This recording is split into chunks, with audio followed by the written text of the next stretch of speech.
David Walliams is suing his former bosses at Britain's Got Talent after he was axed from his £1.5 million a year role as a judge. The comedian is seeking significant damages from production company Fremantle following the decision to drop him from the ITV show in November last year.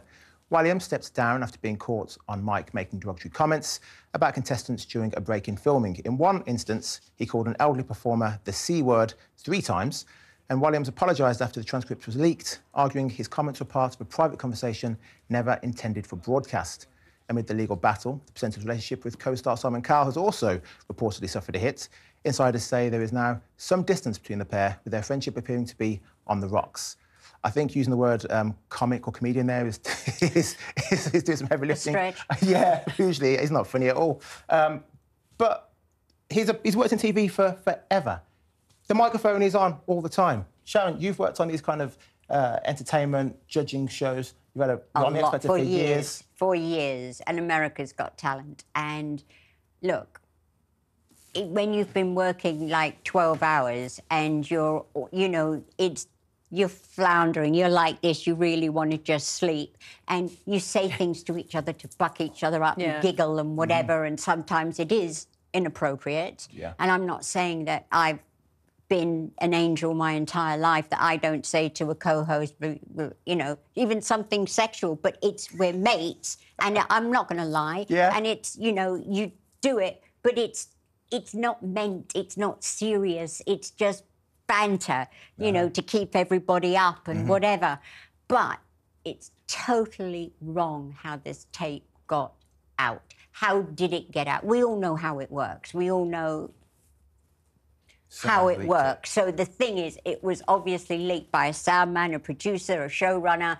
Why did they do that? Why didn't they do it in private? But don't you think it's interesting that very often they leak something, and it is always to damage somebody, and it's very often to damage somebody who's not popular? Yeah, yes, that's, again, very true.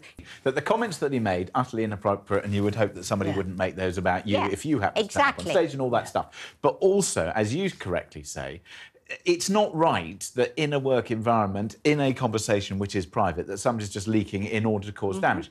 Because if that person really had a problem, guess what? You either go to the producer and say, this person said this, utterly inappropriate, they have a word, it never happens again. It's not that it's leaked to the paper. Yeah, but sometimes it does, it happens again and happens again, and people push it, and a lot of time too, I must say, that a lot of people that do work in TV, in front of the TV, are never that great to crew.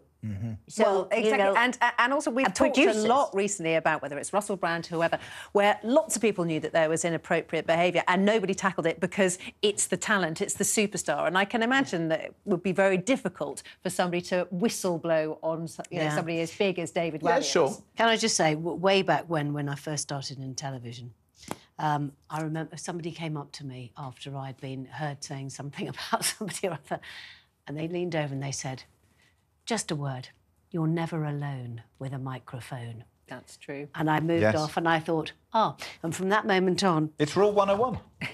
It is Rule 101 of broadcast. I mean, you know, you know, we've seen it before. People have been caught out before. Yeah. And you know, sometimes you do need to be, reminded because you're in a sort of life situation. But you know, hopefully, you know, I would never say anything that I wouldn't say in front of the Wendy, aka my mother.